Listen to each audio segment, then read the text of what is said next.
안녕하세요. 자, 벌써 10번째입니다. 10회인데, 이 시간에 이제 우리 여러분과 같이 재밌는 얘기를 전개시켜 볼 내용은 제목을 이렇게 해봤습니다. 고사상에 오른 웃는 돼지머리. 자, 고사상에 오른 웃는 돼지머리.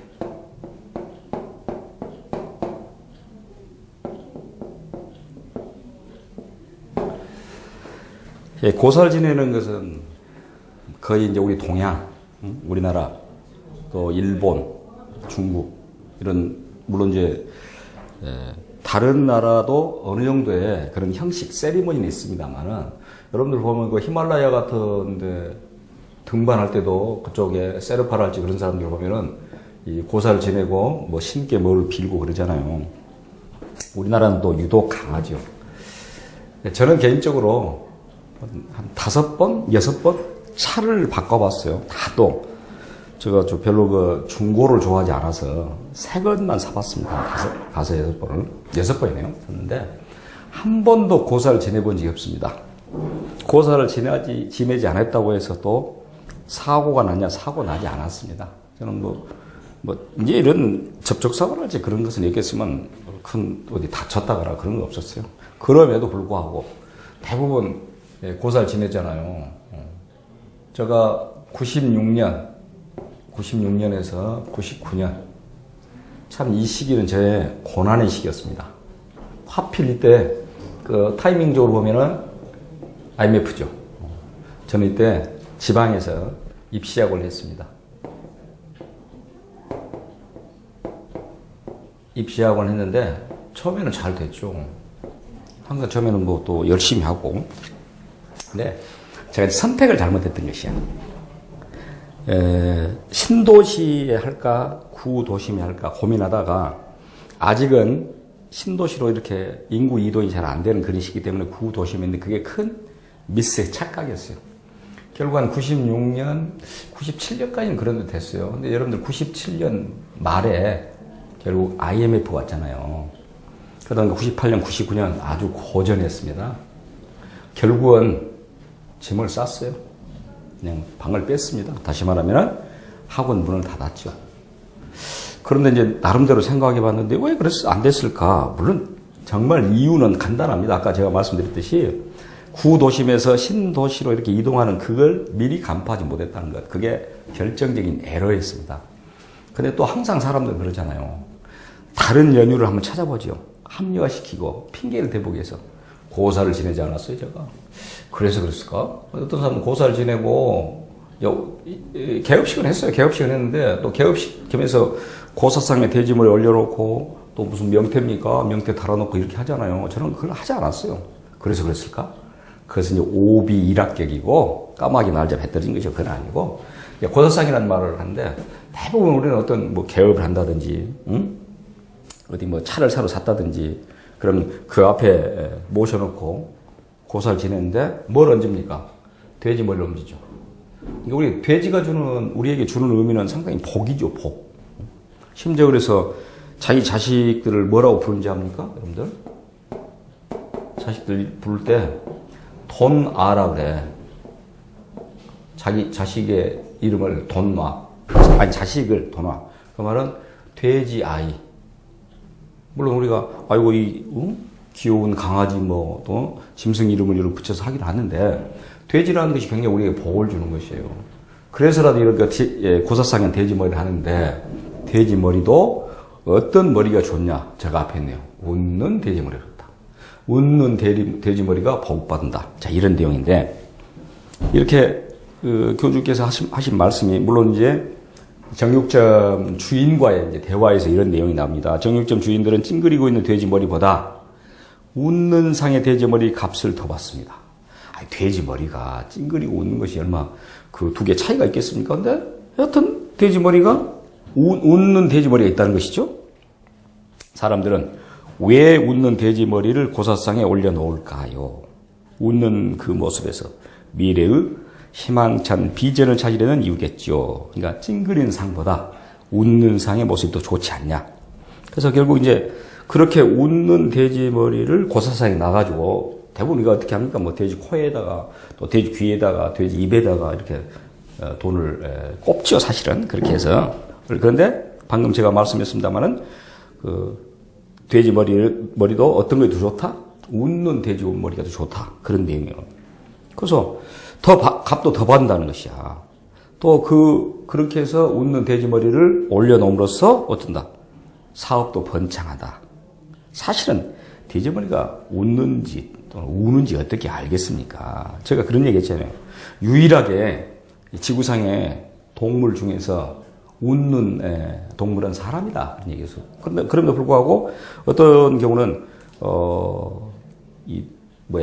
다른 짐승들도 웃는다, 뭐 소가 웃는다, 이런 얘기도 하잖아요. 근데, 글쎄, 저는 뭐 개인적인 소견입니다만은, 반드시 이제, 아까 말한 대로 웃는 돼지상을 제사상에, 고사상에 올렸다고 해서 사업이 번창한다. 그건 아니고, 제가 사업 얘기를 했으니까, 딱 사업을 하려고 하면은 두 가지를 가지고 있어야 돼요. 사업에서는.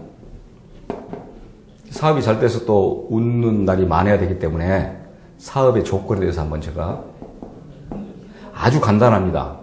다른 것도 없어요. 사업의 조건은 두 가지입니다. 첫째는 남들보다 1시간이라도, 1시간 이상 빨리 일어나라. 잠을 1시간 덜 자라, 그런 뜻입니다, 이 말이. 그 말은 결국 부지런하면 된다, 이런 얘기예요. 저는 개인적으로 이것은 할 자신이 있습니다. 이 첫 번째는 누구 못찾게 어떤 의지의 문제이기 때문에 또 그렇게 해봤어요, 사실은. 제가 여러 과목을 가르치다 보니까 지금도 그렇게 공부를 안 하면 안 되는데, 하다 보니 늘상 책상 위에 앉아서 책과 씨름을 하는 그런 시간이 많은데, 이제 어쩔 때 가장 문제냐면은 그 앞날 어떤 행사가 있다든지 또 술을 한잔 했다든지 그럴 때가 제일 난감하죠. 그럼 이제 준비를 해야 되는데, 그럼에도 불구하고 저는 그런 날도 역시 여느 날하고 다름없이 새벽 1시간 전에 일어납니다. 다른 사람보다 빨리 일어나가지고 예습 준비를 하죠. 그리고 와서 강의를 하고 그렇게 해봤어요. 나 이건 자신 있어요. 근데 문제는 두 번째가 잘 안 돼요. 이것은 성격의 유연함입니다.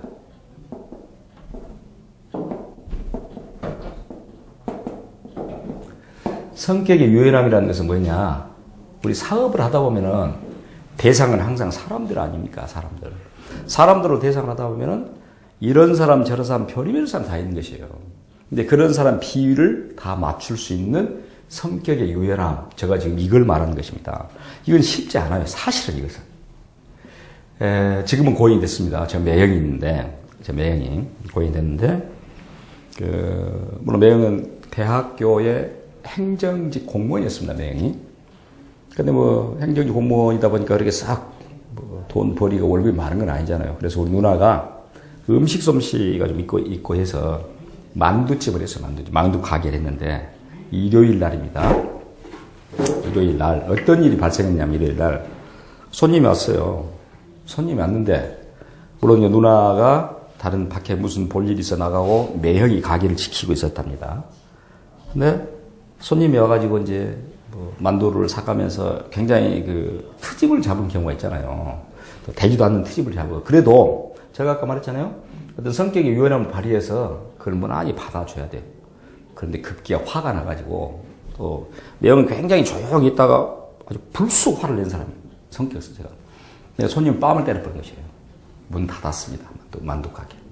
이건 안 되는 것이야. 그러니까 사업을 하면 이런 성격 유연함 필요한 것이죠. 그리고 항상 어찌해야 됩니까? 역시 사업은 웃어야 됩니다. 그래서 사업 같은 이런 것도 일종의 뭐일까? 감정 노동자예요. 제가 늘상 이 감정 노동자 얘기를 많이 합니다만은, 그리고 오늘날에 특히 더욱더 중요한 것은 필링. 이 감정을 어떻게 줄 것이냐, 감흥을 하게 할 것이냐. 그러니까 손님에게, 고객에게 어떻게 감동을 줄 것이냐. 이게 중요한 것입니다. 그럼 필히 뭐가 있어요? 웃어야 되죠. 그러니까 웃는 얼굴에는 침을 뱉을 수가 없는 것이에요. 아까 제가 말했잖아요. 제가 이 돼지 머리도 웃는 돼지 머리가 더 값이 나간다니까. 또 그것은 웃는 돼지 머리를 가져다가 고사상에다 올려놓으면은 역시 그래서 더 사업이 번창할 수 있다. 오늘 항상 뭔가에 있어서 합리화를 하고 싶어 하고 뭔가 찾으려고 하잖아요. 이런 일도 있습니다. 저는 그렇게까지 따지질 않은데, 가끔 보면은 자기 자식의 결혼 날을 잡았어요. 결혼 날을 잡았는데, 그보다 더 앞서서 다른 사람이 결혼식이 있는데, 거기 또 안 가더라고. 그리고 날을 잡으면 안 간다. 그 연유가 어떤 연관관계가 있습니까? 그렇게 하더라고. 그러니까 그 말은 뭔가의 의미를 부여한다니까.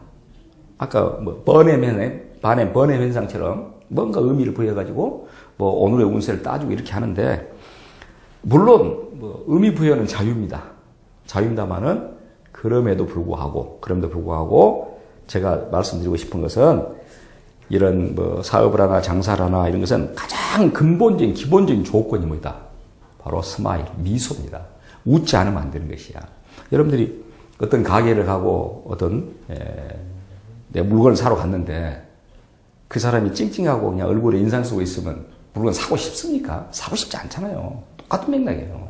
자, 그래서 고도상으로 웃는 돼지 머리가 값도 비싸고 또 더 좋다 그런다 라는 얘기하고, 이제 건강 내용 중에 하나 이 교주님께서 이런 건강 내용을 하나 권고했네요. 어떤 거냐면 뒷짐 산책요법이다 라는 얘기인데, 자, 그 내용을 제가 그대로 한번 옮겨보겠습니다.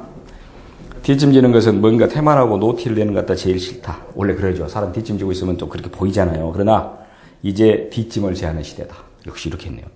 상당수의 병은 등뼈 문제에 생겨서 등뼈, 허리. 또 상당수 병은 복부 비만. 그렇죠? 등뼈가 올곧냐 또는 복부가 배가 나왔냐. 척추 문제와 비만 문제를 간단히 동시에 해결할 수 있는 방법. 자, 이것이 바로 뒷짐진 자세다. 뒷짐 자세는 귀중한 가슴을 열어주고 목과 허리를 곧게 하여 척추를 만듯하게 서 있게 한다고 말이죠. 그래서 척추에 의하여 일어나는 모든 병들을 고친다. 뿐만 아니라 뇌의 명령으로 복부 비만을 어느 다이어트보다 확실하게 처리해준다. 자, 그래서 오늘 뒷짐 상책이 이런 좋은 점이 있다. 왜 그런가? 그 원리가 이렇답니다. 뒷짐을 지면 굽은 가슴이 펴지고 척추가 꼿꼿하게 된다. 빨리 펴진다.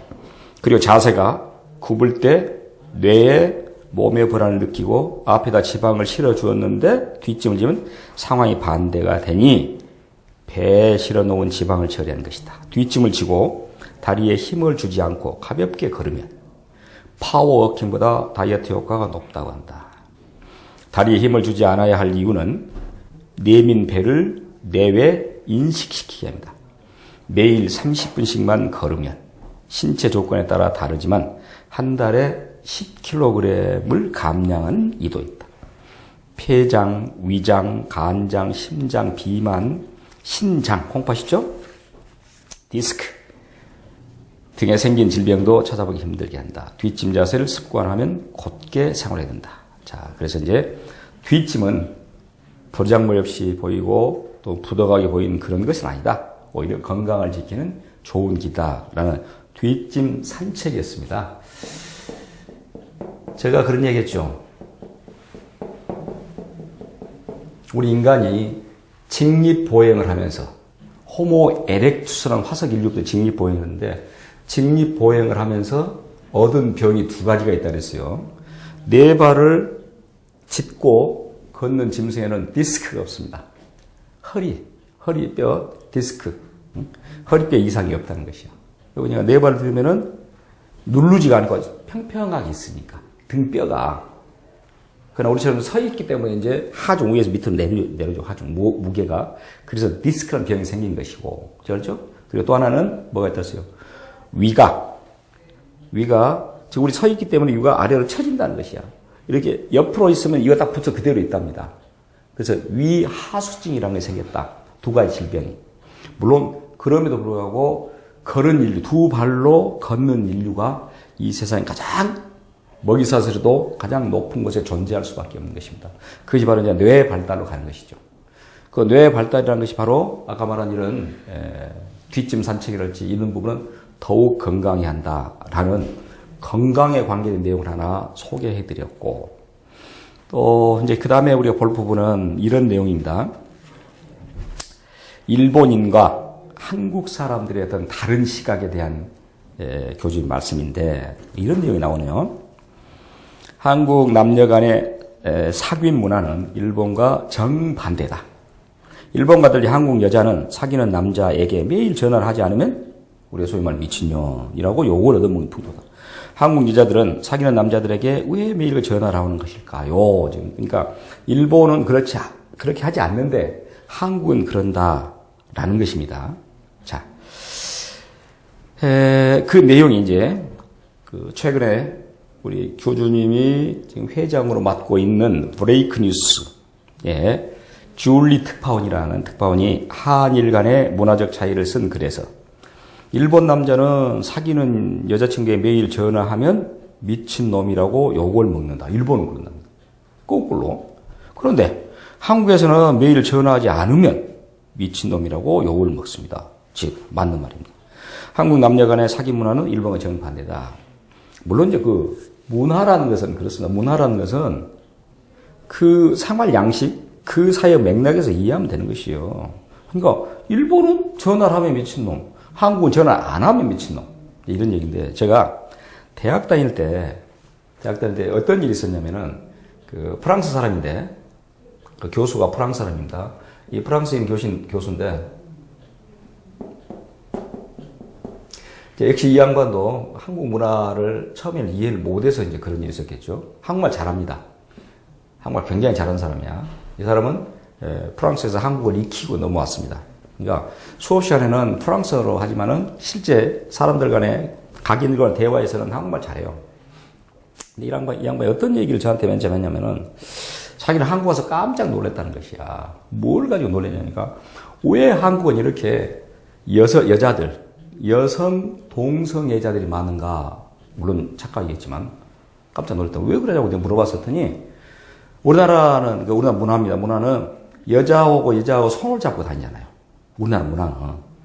그런데 프랑스 같은 경우는 만약 여자하고 손을 잡고 다닌다. 그건 100% 레즈비언. 동성연애자다 합니다. 손은 남자하고 잡지 왜 여자가 잡냐? 물론 우리나라에서는 남자하고 남자끼리는 안 잡잖아요. 만약 우리나라에서 남자하고 남자끼리 잡고 가면 그건 남자 동성애자야. 그건 100%. 자기 아들이랄지 이런 거 말고 같은 친구라는 그런 동년배 정도가 남자가 손을 잡고 다니면 그건 100% 거의 100% 동성애자입니다. 우리나라는. 여자는 그럼 여자하고 손잡고 다니는데 그걸 동성애자 아니다는 것이야. 왜? 그것은 한국의 문화예요. 그러니까 방금 제가 말씀드렸듯이 나중에는 이제 이 양반은 제가 이 얘기를 해줬어요. 그것은 한국에서는 여자와 여자끼리 손을 잡은 문화다. 그건 동성애가 아니다. 라고 해서 오해가 풀렸습니다. 그건 문화적인 차이예요. 또 여러분들 2002년 월드컵 때도 그런 얘기를 했잖아요. 응? 브리치드 바르도라고 비비라고 해서 한때 뛰어난 여배우인데 아주 육체파, 아주 내세적인 포즈를 쓰는 여배우인데 프랑스 여자입니다. 이 분이 프랑스 파리 근교 외곽에 자기들 애완동물 한 20여 마리하고 살고 있다는 지금 할머니야 지금. 한때는 음악에서 대단한 스타였습니다. 근데 이 사람이 어떤 편지를 쓴 줄 압니까? 우리 한국 아마 대통령인가 누가 앞으로 썼을 겁니다. 문화부 장관 앞으로 썼던가. 만약에 한국에서 계속적으로 개고기를 먹는다면 2002년 한일 월드컵을 보이콧하겠다라고 편지를 보냈어요. 제가 볼 때는 지극히 잘못된 문화의 편견입니다. 왜 그러냐면 한국은 개고기를 먹는 문화입니다. 개고기 맛있잖아요. 먹는 문화야. 그러면 여러분들 프랑스는 뭘 먹는지 압니까? 프랑스는 말고기를 먹습니다. 말고기를 푸주간에서 팔아요. 달팽이도 먹습니다. 우리 생각할 때 보세요. 말고기 먹습니까? 우리 개보다는 말이 더 현명하다는 그런 맥락에서 안 먹잖아요, 말고기. 달팽이 뭐 먹을 것이다 먹습니까?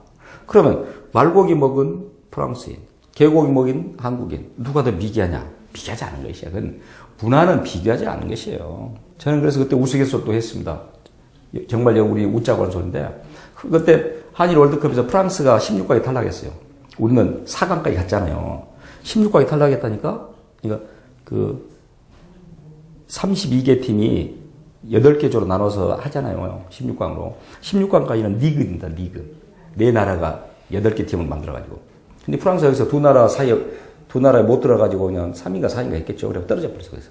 그 리그, 그 조에서. 그래서 저는 농담처럼 그 얘기를 잘했어요. 프랑스 축구 선수들이 그 앞날, 그 축구하기 앞날 혹은 그 아침에, 아침 점심에 보신탕 한 그릇씩 먹었으면 전부 다 16강에 들었을 것이다. 힘이 나서. 그런 얘기도 제가 우스갯소리 했습니다만은 문화의 차이예요. 그렇다면 왜 일본이 이러냐 그 말이야. 왜 일본이 우리하고 다르냐. 그러니까 야, 한국 여자들은 사귀는 남자친구들에게 왜 매일같이 전화를 하고 있는 것일까 해서 그 저술가인 이상헌 선생님의 흉내를 내서 그 이유를 15가지로 이제 교주님이 정리를 해봤어요. 첫 번째, 전화를 걸고 싶어서. 다른 건 없고. 두 번째, 보고 싶어서. 세 번째, 목소리 듣고 싶어서. 네 번째, 어디에 있는지 감시하고 싶어서. 야, 여기서부터 이제 문제네. 어디에 있는지 감시하고 싶어서. 저는 그런 얘기를 간혹 합니다. 이 휴대폰이 나오고, 휴대폰 전에는 여러분들 삐삐가 있었어요, 삐삐. 뭐, 삐삐 전에는 이제 뭐, 이런, 우리 유선전화는 다 했겠지만은, 삐삐가 저는 좋았다고 항상 생각합니다. 삐삐가 왜 그러냐면은 선택권이 있어요. 삐삐가 오면은 상대방 전화번호가 찍히잖아요. 근데 삐삐라는 것 자체가 또, 우리 산골이랄지 오지에 가면 또 안 받아져, 그게. 안 찍혀. 전화할 수 없는 거잖아요. 그리고 내가 삐삐가 왔는데, 내가 어디 전화할 곳이 실제 전화기가 없으면 전화 못 하는 거예요. 선택권이 있었다니까. 저는 그때가 좋다고 생각해요. 지금 어쩝니까? 전화를 안 받으면 또 의심한 것이야. 지금은.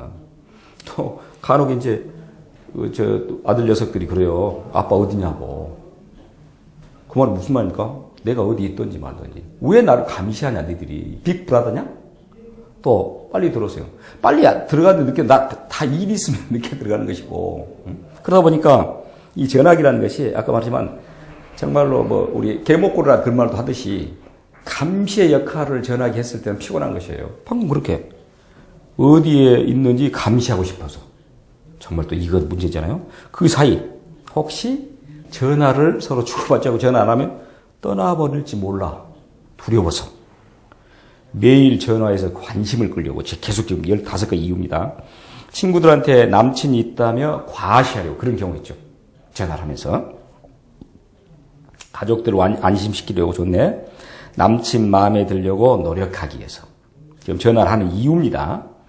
남친과 전화하면 편안하니까. 나와 다른 이성이니까. 동성이 아니고. 하루하루 생활을 보고하려고.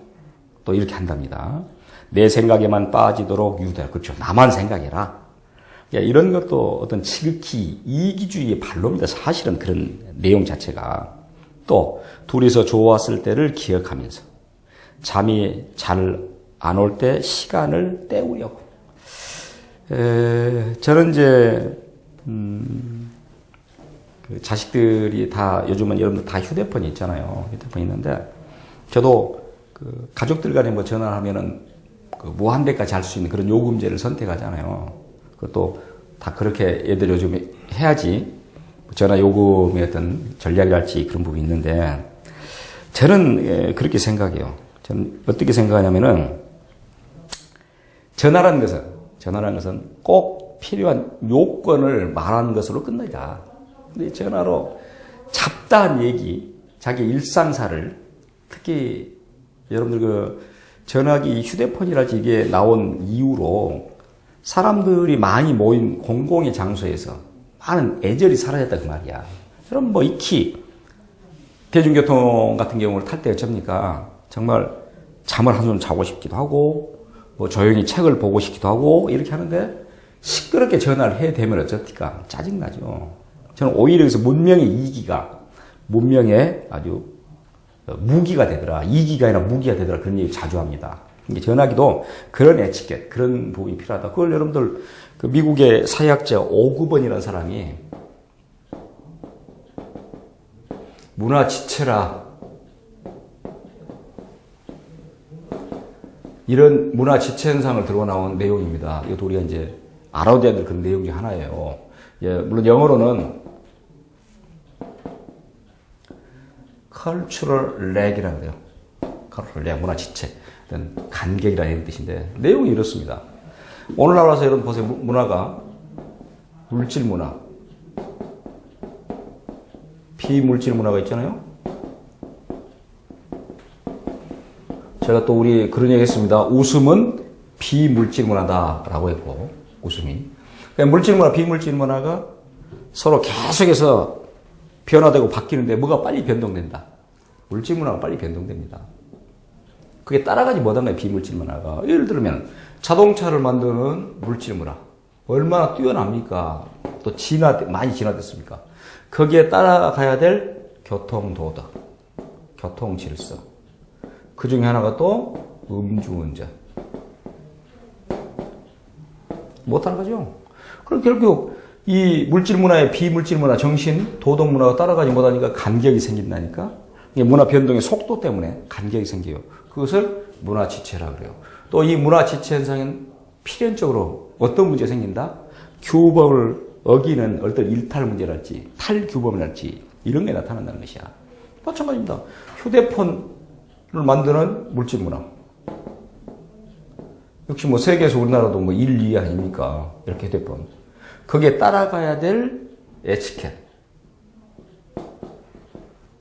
아까 말한 엉망이라 그랬잖아요. 에티켓이. 그러니까 이런 현상, 이런 문화 지체 현상. 이것도 타인을 배려할 줄 아는 그런 부분이 돼야 되고, 그럼으로써 또 결론적으로 즐겁고 또 웃음이 멈추지 않는 그런 공동체가 돼야 된다라는 것이잖아요. 근데 앞서 봤던 우리 전하의 그 A, 일본하고 우리나라하고 거꾸로 다른 그런 문화적인 내용을 말했습니다만은, 물론 한국 사람의 특징들이 있어요. 특징들은 어떻게 하든지 남보다 더 돋보이고 싶어하는 그런 특징이 있습니다. 주변에 보면 항상 과시하려고 하는 그런 특징이 있어요. 그러다 보니까 전화기 같은 경우도 아까 그런 정말 해서는 안 될 그런 A를 에티켓을 보여준다든지 이런 문제들 심각하다라는 것이죠. 그러니까 사람은 항상 그럽니다. 사람은 혼자 살 수는 없는 것이에요. 왜? 사람이야말로 가장 사회적 동물인 것이죠. 어떤 사람들은 그러면 로빈슨 크루소는 뭐 외딴 섬에 혼자 살았는데요. 혼자 산 게 아니에요. 그건 소설일 뿐입니다. 물론 혼자 살면은 규범도 규칙도 아무나 필요 없어요. 무엇이라도 해도 됩니다. 지가 울든지 웃든지 관계는 없어요. 근데 두 명이 산 그 순간부터 이제 규칙, 규율, 어떤 약속들이 생긴 것이에요. 우리는 이렇게 하자, 이렇게 하지 말자. 이런 내용들. 근데 이제 그것을 지키지 않았을 때 줍니까? 그것을 지키지 않았을 때는 아까 말 금지, 뭐 해라, 하지 말아라, 이런 부분 있잖아요? 근데 금지를 시켰는데 어겼다. 그럼 당연히 제재를 받아야 되겠죠. 그래서 제가 이야기했잖아요. 세상은 다양하고 그런 제재를 심판하기 위해서 판사, 검사도 있는 것이고 경찰도 있는 것이다. 그러나 무엇은 관계없다. 웃음은 관계없다. 웃음은 관계없다. 그러니까 전화로도 그런 내용들이 있지만은 그럼에도 불구하고 제대로 약속들을 지키면은 웃는 사회가 되지, 웃는 공동체가 되겠죠. 그러니까 어떤 공동체에서든지 룰이 있는 것, 규칙이 있는 것입니다. 그 규칙을 제대로 지켜야 된다라는 얘기고, 또 재밌는 내용을 또 소개했습니다. 또 이제 이 교주님께서 이런 얘기를 했네요. 남친을 행복하게 죽이는 법. 아주 물론 유머입니다. 귀에다 대고 사랑해라고 소리를 크게 지르면 된답니다. 그러면 죽이는 법이니까 귀 터져 죽는답니다. 일주일에 한 번만 만나주는 겁니다. 그럼 보고 싶어 죽는답니다. 우리가 죽는다라는 이 단어 자체가 우리 한국 사회에서는 나 너 보고 싶어 죽겠어. 실제 죽는다는 건 아니겠죠. 그 정도 보고 싶다는 걸 간절히 표현한 것이죠. 그 말이. 뽀뽀만 해주고 키스는 안 해주는 겁니다. 얘 같아서 죽습니다. 다 죽습니다, 지금. 그윽한 눈으로 쳐다보세요. 호수 같은 눈에 빠져 죽는답니다. 죽는다는 그런 뜻이니까. 남자친구를 행복하게 해주는 지금 행복에 죽이는 법이니까. 야한 잠옷을 입고 바라보세요. 어이가 없어 죽는답니다. 비 오는 날 집 앞에서 남친을 기다리며 우두커니 서 있습니다. 깜짝 놀라서 죽는답니다. 모르는 척 잠꼬대로 모르는 남자 이름을 불러보세요. 열받아 죽습니다. 그런 경우도 가끔 있습니다. 어떤 그 인터넷상의 내용 보면은 아내가 혹은 남편이 잠꼬대로 남자 이름을 어떤 이름 모를 남자 이름을 불렀다든지 또는 여자 이름을 불렀으면 그것으로 말미암아 또 이혼하는 그런 경우도 있답니다. 자, 꿈이라는 것은 여러분들 그 프로이드라는 학자가 꿈의 분석에서 어떻게 이야기하는지 압니까? 꿈은 내가 일상에 잠재되어 있는 그런 내용들이 무의식에 갇혀 있다가 특히 이제 꿈이라는 것은 무의식의 발로입니다. 꿈을 여러분들 잠잘 때 의식하고 잠을 자는 사람 어디 있습니까? 무의식의 발로이기 때문에 그때 잠꼬대로 나타날 수가 있는 것이야. 예를 들어서 내가 정말로 옛날에 좋아했다, 내가 보고 싶다 라는 생각을 했어요. 낮에 잤어. 꿈에 나타난 것이야. 그럼 이름 부를 수 있잖아요. 근데 그것으로 이혼을 한다, 이혼 사유가 된다, 그건 좀 지나친 비약이잖아요. 저는 한때 꿈속에 여러분도 그런 기억이 있을 겁니다만 많이 날아다녔어요. 꿈속에 날아다녀. 저는 제 나름대로 한번 분석을 해봤어요. 왜 날아다닐까? 그래서 제가 초등학교 다닐 때 저희 큰형님이 우리 학교 선생님이었습니다. 그래가지고 항상 우리 큰형님은 자기보다 빨리 자면 안 돼. 자기 일어나면 반드시 또 깨워. 항상 공부야. 물론 저는 타율적인 공부입니다. 자율적으로 한 거 아니에요. 그러다 보니까 이게 억눌렸어요. 계속 억눌려. 초, 중, 고까지. 그런 억눌렸던 것이 어른이 돼가지고 이제 잠재의식에 깔려가지고 꿈속에서나마 한번 날아보고 싶다는 것이야. 그러다 물론 추락하고 그러지만은 저는 사실은 특히 초등학교 다닐 때는 제일 싫은 날이 국경일이었습니다. 국경일 날은 지금은 휴일이어가지고 안 나가잖아요. 그때는 묘하게 국경일에 웅변대회를 많이 해요. 웅변대. 그럼 우리 형님은 한 달 전에 원고를 써줍니다. 그럼 저는 열심히 하고 다 외워. 아예 7, 8분짜리 외워버리죠. 그리고 또 제 수제도 가르쳐줘요. 어디서 어떻게 해라. 했습니다. 또 제가 웅변할 때 또 우리 형님 보면은 채점하고 있어요. 저는 여지없이 상을 받습니다. 저는. 근데 그게 괴로웠다는 것이야, 오히려. 왜? 국경은 놀아야지. 여러분 보세요. 자식이 공부를 잘하면 누가 기쁜지 압니까? 엄마가 기뻐요.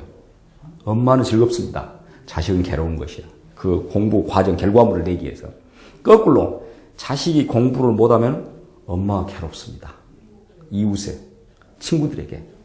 근데 본인 아이는 즐거운 것이야. 왜? 공부를 안 하고 성적이 안 좋은 것은 잘 놀았다 그 말 아니야. 그래서 제가 방금 말씀드린 것은 이런 내용들이 결국은 나를 즐겁게 하고 타인을 즐겁게 하는 것이 뭐냐라는, 그렇다고 해서 아까 잠꼬대에서 이렇게 이름을 불렀다. 이것을 가지고 꼬투리를 잡아가지고 이혼하자는 등 이건 아니라는 것이죠. 제가 말 그대로 즐겁게 잠꼬대로 한번 웃어버리면 끝난 거 아닙니까? 그리고 항상 그러지만은 부부 간이고 형제 간이고 친구 간이고 싸움을 하게 된 것은 똑같으니까 싸운 것이에요. 저도 우리 두 아들 녀석이 가끔 다툽니다만은 항상 저는 그렇게 이야기를 합니다. 한 사람이 한 걸음만 뒤로 물러서 봐라. 그리고 한 사람이 먼저 웃어봐라. 얼굴 찡그리지 말고 한 사람이 먼저 웃으면서 화해의 제스처를 보내줘 봐라. 그러면 싸움은 안 됩니다. 실제 그렇습니다. 그러니까 손바닥도 하나로 가지고 소리가 안 나잖아요. 두 개 부딪혀 나지. 그래서 여러분들이 이제 방금 제가 말씀드린 이런 내용들에서 아주 제목을 아까 그런 제목을 해보세요. 고사상에 오른 웃는 돼지머리. 값도 더 나가고 또 그로 말미암아 사업도 더 번창하고 훨씬 잘 될 수 있는 소지가 많다. 심지어 죽어있는 돼지머리, 삶아서 올려놓은 돼지머리도 웃는 돼지머리가 낫다는 것이죠. 이런 내용들입니다. 이런 내용들을 가지고 이제 전화 에티켓이랄지 여러 가지 부분, 공동체에서 어떻게 우리가 즐겁게 웃고 살 것이냐라는 내용을 가지고 지금 10번째 10회 강의를 했습니다. 감사합니다.